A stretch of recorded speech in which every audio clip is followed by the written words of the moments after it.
Well, welcome back. I think this segment will probably be a lot shorter just because I'm doing some modern quickies and we'll really only talk about, to a fuller extent, one particular story in one issue. But here we are. This is what I was thinking would potentially happen.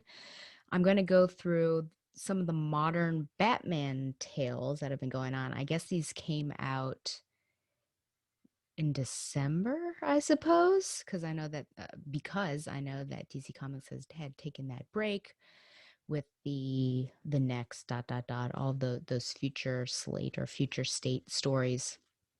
And then I was thinking next episode I would cover some of those future state because actually some significant things actually happen in some of those stories, those issues, and then hopefully start to get right into current Batman as it's going along, and then Nightwing, since I know that Oracle is going to be appearing in both of those, or Batgirl and Oracle, who knows.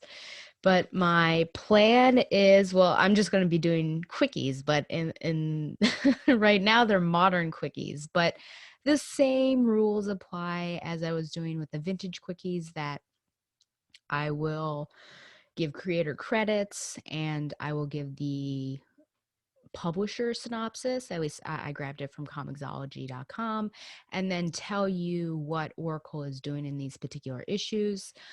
If we start to get into more significant stories where I feel like this might actually happen in Nightwing, his ongoing, once he returns, then I'll actually do full reviews. But for right now, I think I'll just do these as quickies as I did before.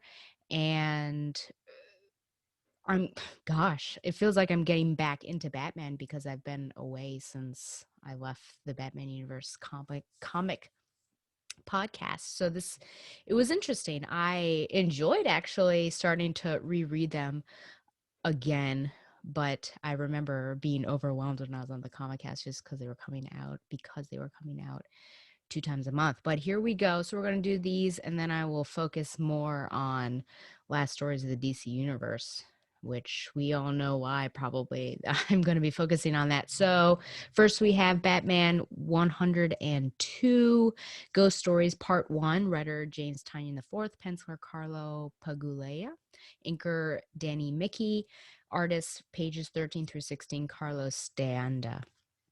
Bruce Wayne and the city he loves have changed dramatically following the events of the Joker War, but Batman and his mission are eternal. But not everyone thinks that should be the case. The mysterious vigilante known as Ghostmaker has known Bruce since they were teenagers, and he's made his decision. It's time Gotham City had a new hero. So Oracle is on a mission with Batman against some grinners, and Batman wants some eyes on the inside, which is why Oracle's with him, and she actually gives him a digital map of the interior. She mentions she's not sure if she does more good as Batgirl or Oracle, so there is some commentary on her role.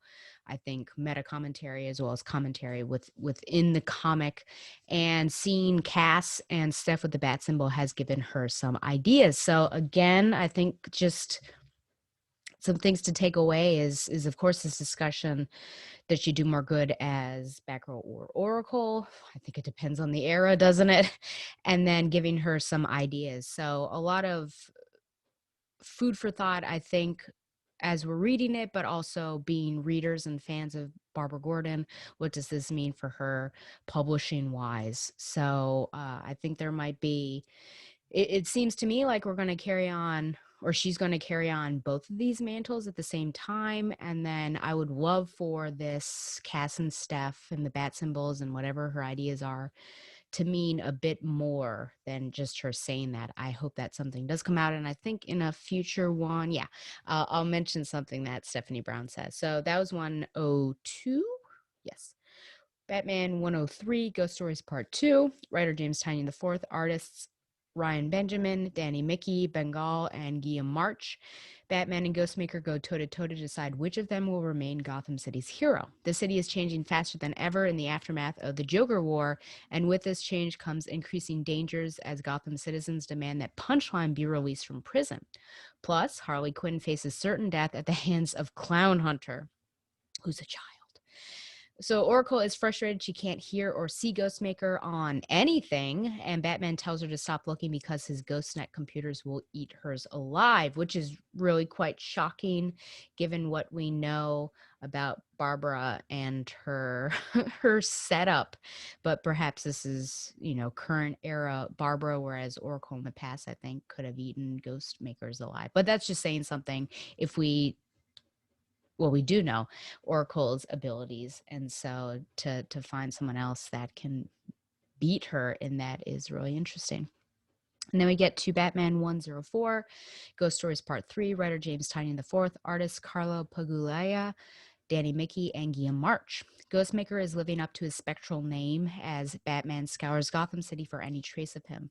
But this deadly new vigilante is going to prove a bloody point to the Dark Knight by murdering both Clown Hunter and Harley Quinn. That is, unless they kill each other first. So Oracle reaches out to Nightwing, who says he's coming back tonight, which implies there's some romance that is happening. And brings him up to speed on what's been going on, and then Nightwing actually fills her in on Batman's history with Ghostmaker, since he encountered him once as Robin. And of course, by doing that for Oracle, you do that for the readers as well. Stephanie at one point checks in with Oracle saying, quote, Batgirl's calling into Batgirl Prime, end quote. And when Babs says they haven't had that conversation yet, Steph says, quote, if there can be a billion Robins, why can't there be 3 Batgirls, end quote. And basically all the fans said, amen. I would love for that to actually happen. And there's that conversation where, of course, it's a bit tongue-in-cheek coming and best coming from Stephanie, but literally we've all been saying that. You had that Robins book, you've had so many Robins, and we can't have, number one, we can't have a decent Batgirl title.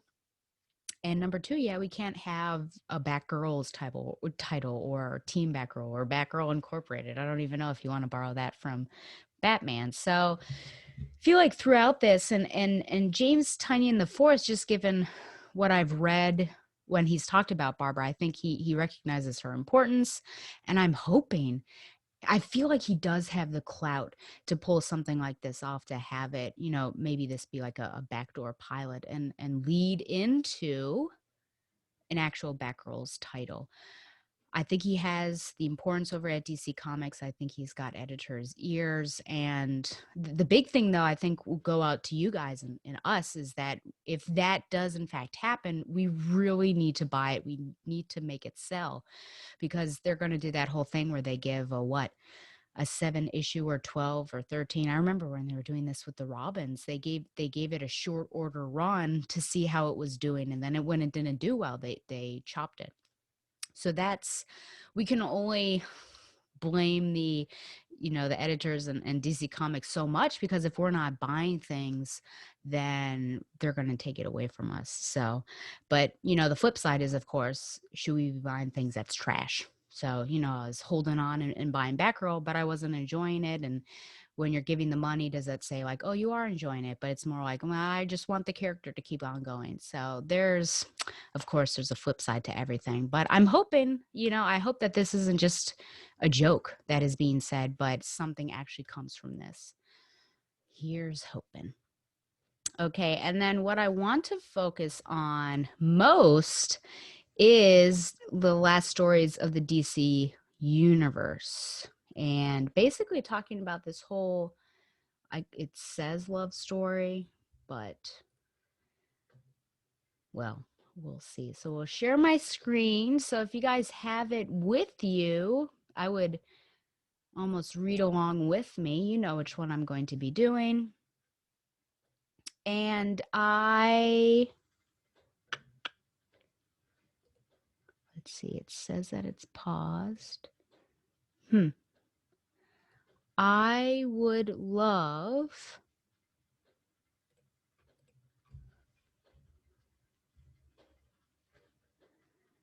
sorry, some technical difficulties. Let's try one more time.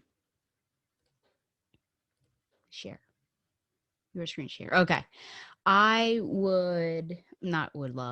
am going to go through this, and actually I don't have any notes on this. I don't even know where to begin, But I think we're just going to talk about, I think that there are some interesting moments. And, well, let's just begin, shall we? So this is Metal, Dark Knight's Death Metal, The Last Stories of the DC Universe. How would you spend your last night on Earth? The final battle against the Batman Who Laughs is at hand.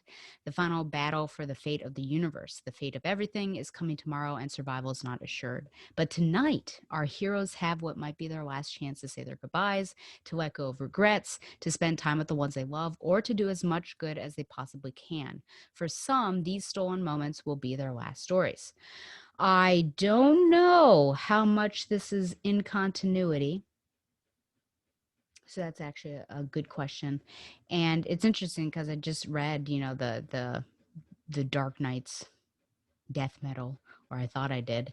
I guess it's just an ongoing thing. So I'm a bit out of it, so you can excuse me, but I feel like this might actually be in continuity still. That should have been something that I looked up before. So let's say that it is. And if I'm proven wrong, then I'll let you know. But we're going to be focusing on the Bat family in We Fight for Love. And guess who's writing it? Yes, that's right. Cecil Castellucci. Artist Mirka Andolfo, colorist Andrew Dahlhaus, letterer Saida Temofonte. Okay, so we'll go through. So there, and by the way, it's huge. It's a huge book. It's 84 pages.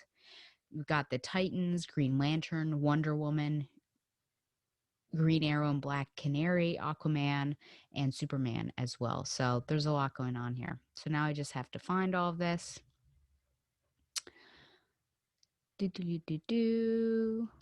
Pardon me. Just keep on trucking. I will say that there was a lot of beautiful art in this. Some things don't fit, like this doesn't necessarily fit as much, the Black Canary one. But there's a lot of beautiful art within this issue. Going through. Here we go. Okay. Where do I even begin?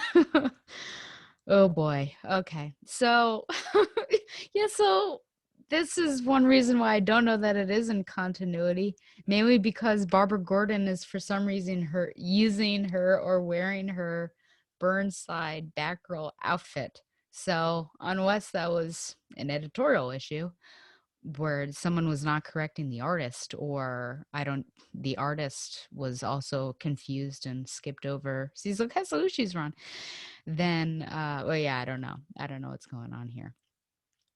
There are some good moments in here, I would like to say, besides Batman's punk jacket that he's got on. But the fact that look at this, he's ready to apologize. He says, I've underestimated you in the past, and for that I'm sure. And she says, don't. Man,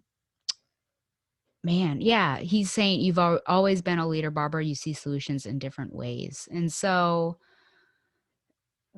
it is problematic that this is coming from him in the moment or the moment before everyone may die. So, gosh, it took this long, Bruce, for you to say all this. But the fact that he is saying it, I think means a lot.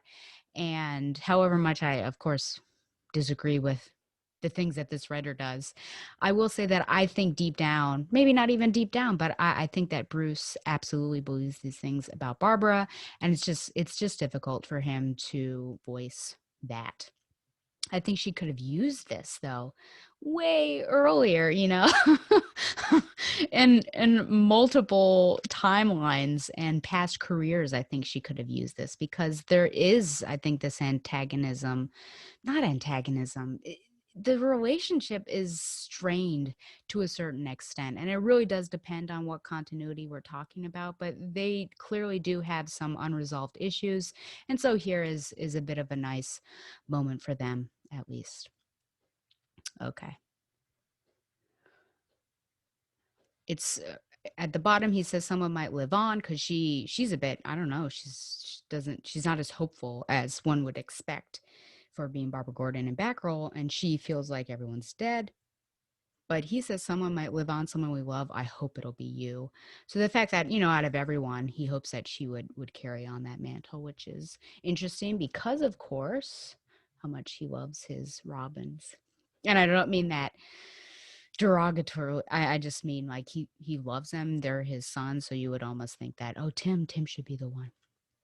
Okay, so we'll keep going on. I love how we've got some people playing cards. It reminds me of my favorite Batman the Animated Series episode, Almost Got Him, where they're talking about different times against the bat and playing cards at the same time. And of course, we're revisiting and seeing it really is the Batman family, right? We've got Tim, we have Jason there, which there's not any interaction between him and Barbara to show that there might have been some romance in the Three Jokers, but of course, I don't think that that's in continuity either. And then, of course, we have Dick here and Nightwing and having fun. And Barbara saying, Dick, cute outfit. You're going to fight in that because he has an apron on. Um, he says, can I make you a snack? And she says, I thought you were the snack. And he asks, are we flirting? And she says, finish up here. We're gathering. And he wants a minute alone with her. And there's a lot that he has to say and just not a lot of time, which is really interesting. And then he's about to say whatever he wants to say. And she says, Dick, no, there's work to be done. And so here's that tension that I feel like, I don't know. I was going to blame it on Castellucci, but well, the most prominent moments of tension have happened in Castellucci's arc, but it just seems like this constant thing that's happened in this era of DC Comics, that there has to be weird tension between Barbara and Dick. If there's not romance, there's tension. I feel like there's got to be an intermediary or this median between the two, because they've known each other so long, they have that history, that if there's not romance, I don't think they're going to be at each other's necks. Is that what it's called? At each other's necks.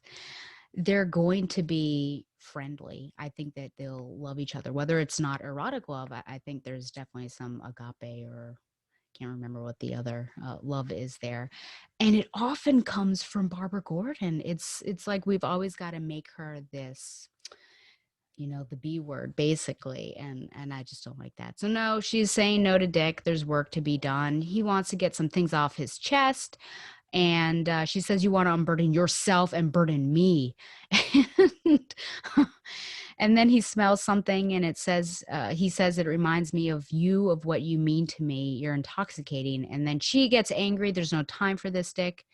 And he talks about a great Indian restaurant in Burnside in that night. I'm not sure if I'm missing something because I don't remember that. And she says, I don't need a cent to remember how deeply you hurt my feelings that night. It's not going well for him. He says it might be his last chance to tell you. And she says, keep it to yourself. I need focus. And he's trying. I'm trying to tell you how I feel.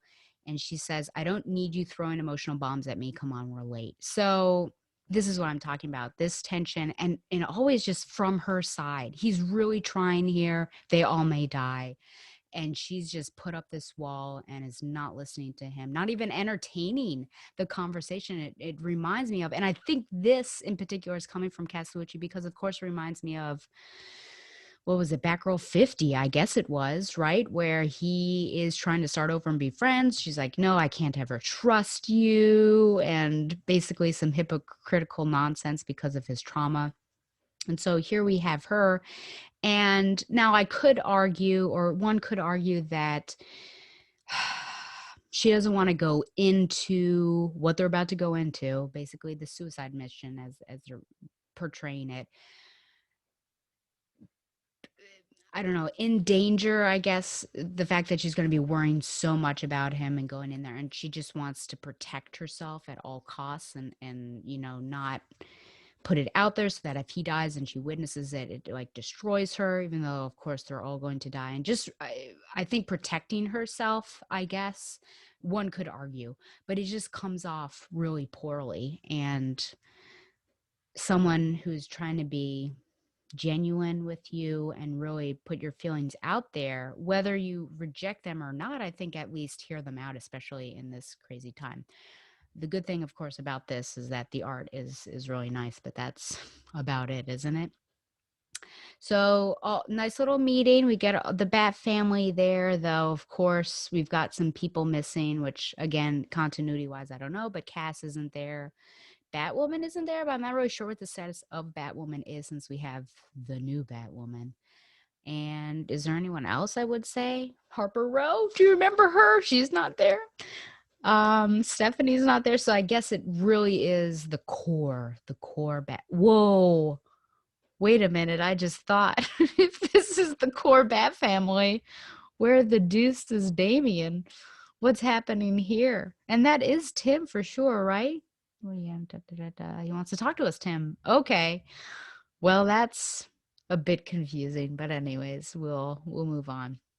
So they had their little meeting and he I don't know, should have been a group hug or everyone throw their arms in and say go Bat family or something like that, but he says I'll see you all on the other side.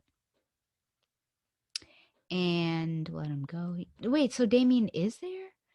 Oh, that was Damien. I'm so confused. I think there's something wrong. So, well, if that's it, I'll see you on the other side. So if that's Damien, but wasn't that Tim initially? Editorial, what's happening? He wants to talk. That was Tim. He wants to talk to us, Tim. There's something wrong. So Tim all of a sudden in the group huddle turned into Damien. So weird. Damien let him go. He knows himself. Oh my gosh. Okay. So, anyways, there's a big error because Tim and Damien are not the same people. That was Robinist, if I do say so myself. So, anyways, Barbara, she continues on. We should rest, but there's so much to do and we're out of time. I know. That's what I'm trying to tell you last night, alive or not. I want to be with you. And then she says, let's put this aside, Dick. I need to memorize more battle plans. We can't put this off any longer. I don't want to leave your side with anything unsaid. Oh boy. If we have this conversation right now in this moment, then I'll worry about you. See, there you go. And I can't afford to feel what it's like to lose you again. You feel the same as I do. So why are we bickering? Yeah, I know. And then Batman, enough. Skip to the end where it's resolved because I need you in that headspace now. And the end, as Dick says, okay, marry me, Barbara. Wait, is that where you think we end? Don't you? Well, yeah, I guess I do. So that's a huge shipper moment. And I love that. But it's just weird how it came out and came about. But that isn't that what they say, the end game? Because I definitely see, however maybe many struggles and triumphs and on agains and off agains that they have, that they are end game. And I think I said that in my shipper special, right? That I know I'm totally biased, but I just feel like those two are meant to be together. So she agrees. And Batman says, by the power vested in me by nobody, you're married. Done. And then he pulls Jason away, which is awkward. He pulls Jason away and says, let's give the newlyweds some space. And yeah, so Dick and Babs, I guess, spend the night together as they want to. And she says that the marriage doesn't stand if they live, but if we live, it's void and annulled until I win you back. And she asks, think you can? And he says, I hope I have a lifetime left to try. She says, I could never stay mad at you for long. Even when I couldn't remember deep down, I could never forget. So, and then there's a kiss. And he says, from the moment I met you, you're my other half. So so this here, I feel like, at least the bottom half, because we can talk about it. I think that the top half, I think that is really beautiful. And that I think encapsulates what the relationship is, that he'll try. I think no matter what, they'll keep coming back to each other. I think there's just this gravity between them that draws them back together, and I totally get that. I think, I don't know, I guess, man, my shipper special, I guess that was Connor and, or sorry, well, I could say Connor Kent and Cassie Sandsmark, that was, they felt like they were probably going to die as well in Infinite Crisis, and so they were together. I guess this is almost a trope, right? Your last night on Earth, what would you do? And to know that their last night on Earth, Dick and Babs, that they would, well, Babs would fight it for a bit, but that they would come together and be the important people to each other that they know they are. So I guess Castellucci gets the spirit of it. I think there's just some unnecessary drama and tension to end up with that. And it's a bit sad that, like, hey, if we live, this marriage means nothing. Whereas, actually, wouldn't that be really interesting if you stayed married and you showed what that could be, since we don't necessarily have any, I don't know. I always wait for, I was going to say big examples of married couples and what that's like, but of course, we have Superman and Lois. But just, it seems like DC's MO is to get people really close to getting married, and then maybe they get married or something happens, or they don't get married at all. And so what would it look like to have this partnership, a domestic partnership as well as a heroic one? I think that would be really interesting. I'm wondering if that's kind of what's going to happen with Nightwing, what this will be like. So if this is in continuity, what does that mean for the pages there? And then Batman at the end, I mean, pretty hopeful there. He says, "We fight together, and in my heart, no matter what the outcome, that is our victory." So overall, it was not a bad story. I think probably I'd give it a solid B, an 8 out of 10, or a 7.5 out of 10. My main grievances, well, number one, with the positives, just beautiful art. I think Castellucci does get to, for the most part, to the heart or the spirit of the relationship. And so there are some beautiful moments, I think, especially these last two pages between the two of them. I think you get a good sense of who they are to each other, but just the unnecessary drama and tension. And I guess really the focus is on these two, and you wonder if she could have expanded this story, what it would have been like to have moments between Damian, who is Damian in this issue or not, I don't know, but Damian and Bruce, or Jason and, I don't know, other people. I was going to say Jason and Barbara, but that would be awkward, wouldn't it? Or Tim and Dick, I don't know. So it focused on the romance, which of course I'm fine with. I'm a shipper, but it'd be interesting to see other aspects of the Bat family relationship. So that's why I would give this an 8 out of 10 bats. And was that the last one? No, they put Superman.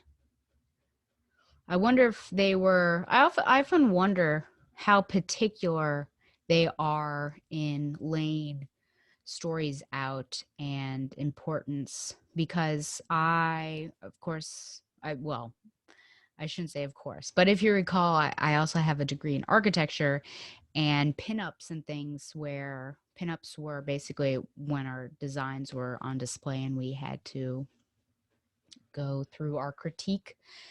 And it was interesting, the order or layout of where we were, who was next to us, that sort of thing. And we were never told the rhyme or reason, if there was a rhyme or reason. And I definitely know my digital photography professor, he joked about, people always wonder, why am I here? And I definitely, my last project for that photography class, I was in a really prominent area by some of the best in the class, and so I really wondered what was going on there. Kind of made me nervous. But I just wonder about order and who decides the order, and is there, a specific order? I mean, we end with Batman, Superman. I don't know. And you'd think Wonder Woman was in near the beginning. I just wonder if there was some sort of, hmm, I don't know. I'm also looking at artists too. I mean, we had Gail Simone, Mariko Tamaki, Jeff Lemire. I mean, these are all big names. The Titans had Joshua Williamson, James Tynion the fourth, and Scott Snyder. You got Mark Waid for Superman. So I don't know who decide. Well, I mean, I guess the editors decide, but very interesting. Okay, well, let's pull up my notes. I told you it was going to be short. So there you go. And maybe that's just what my modern takes are going to be. But like I said, probably quickies, and depending on, the amount of story time that Oracle slash Batgirl has or her significance in the story will then either compel me to do a full review or not. But I felt like Last Stories of the DC Universe, I should have gone through that more. So that's why I decided to do that. Okay, well, I think we're on. I'm skipping anime watch list, though I did watch, I guess, season 2 of the Irregular at Magic High School, but maybe I'll save that for another recommendation. And I'll just go on to my literature recommendations. So excuse me while I pull up my Goodreads, because that is the only way that I know to keep track of what I'm reading. By the way, I have to say I'm excited because my interlibrary loans are ticking in. I think I have 4 left, 4 total left. 1, 2, unless I have 3 left. And another one just came in. So I am close to finishing my Rory Gilmore's reading list, which I'm excited about. Okay, so let's go into my red. I've been doing a lot of Iron Fist reading, actually, just catching up almost over the past couple years, I think, starting from 2017. But here we go. Okay, so the last one I believe I did from the previous episode was Nervous System or Losing My Mind in Literature.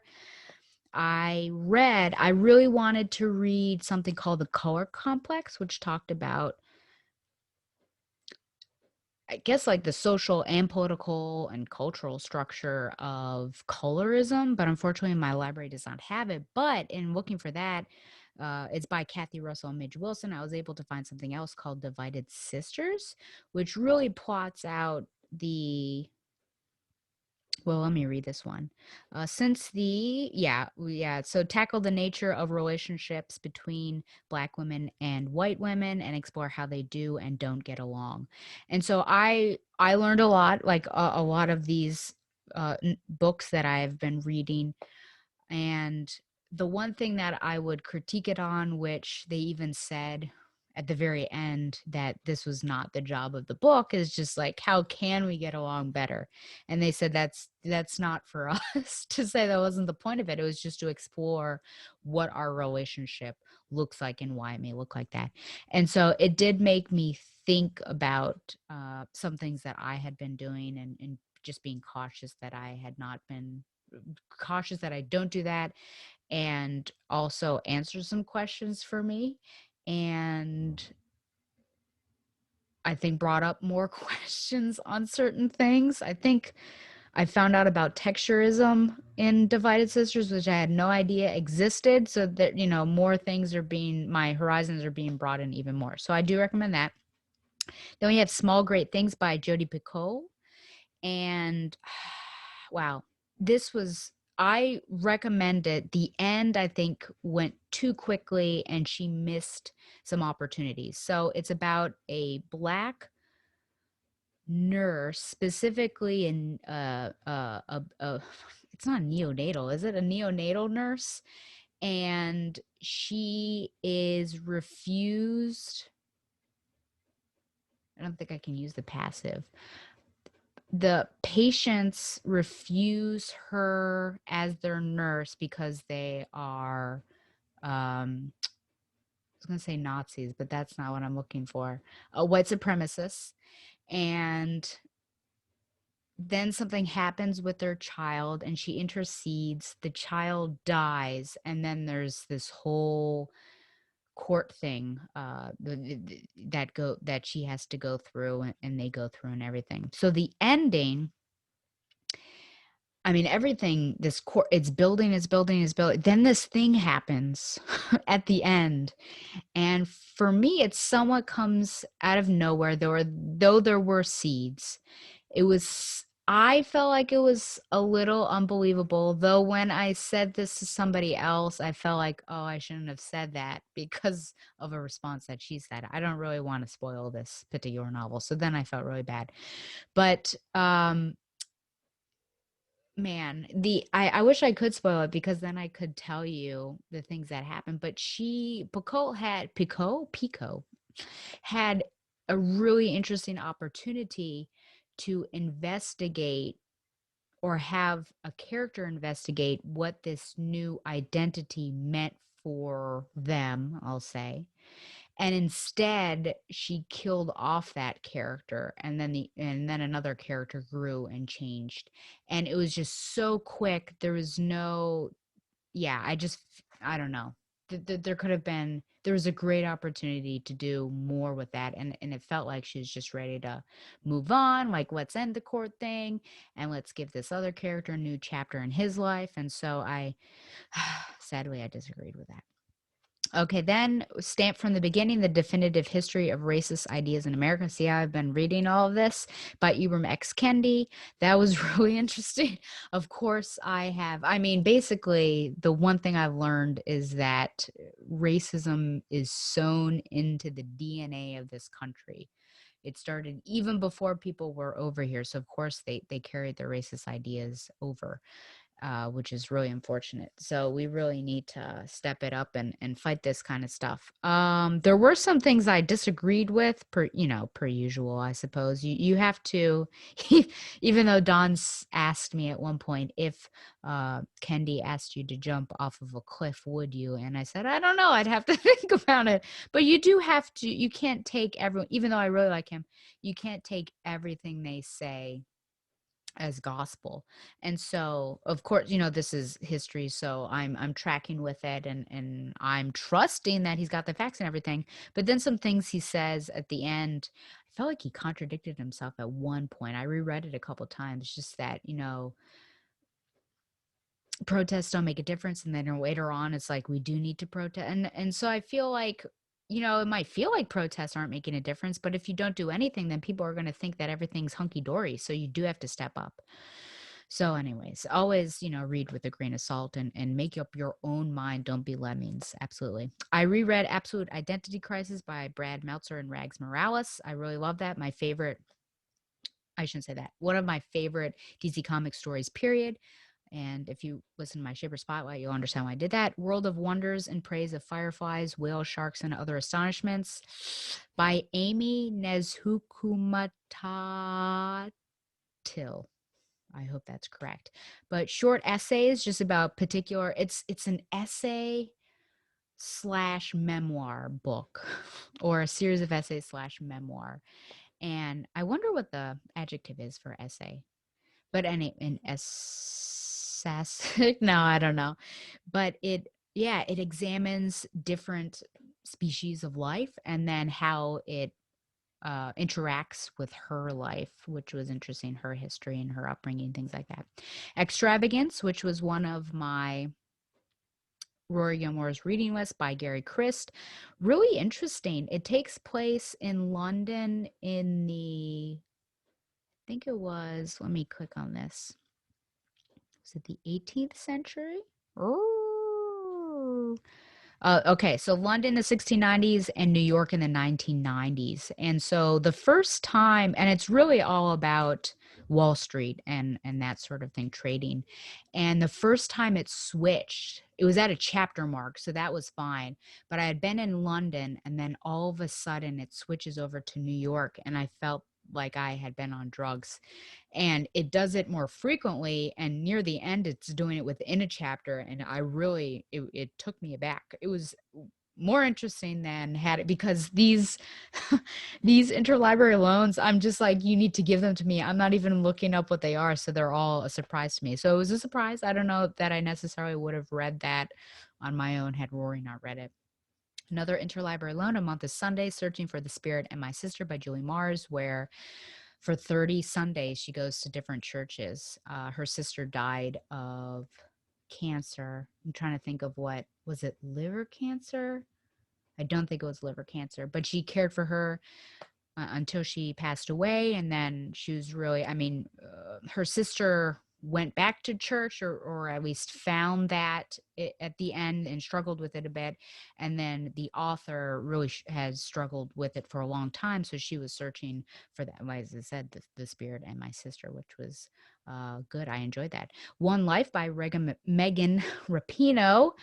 and I suppose a ghostwriter, even though she's got a name here. And this was, again, I really enjoyed this memoir. It goes quick. I mean, it really is a memoir, even though it seems to be an autobiography, but just it seems to jump episodes quickly, so she doesn't delve in too deeply. But I learned a great deal about her, especially her relationship with Jill Ellis, the U.S. national women's team coach, what the repercussions were when she knelt during the national anthem after the San Francisco Ford Colin Kaepernick did it, and that there was no support really from the coach and the federation and things like that. And also just that I felt a kindred spirit with Megan in that she might have been a late bloomer, understanding, I think, the triumphs and struggles of different people groups, people of color, because she's within the queer community. She certainly understood that,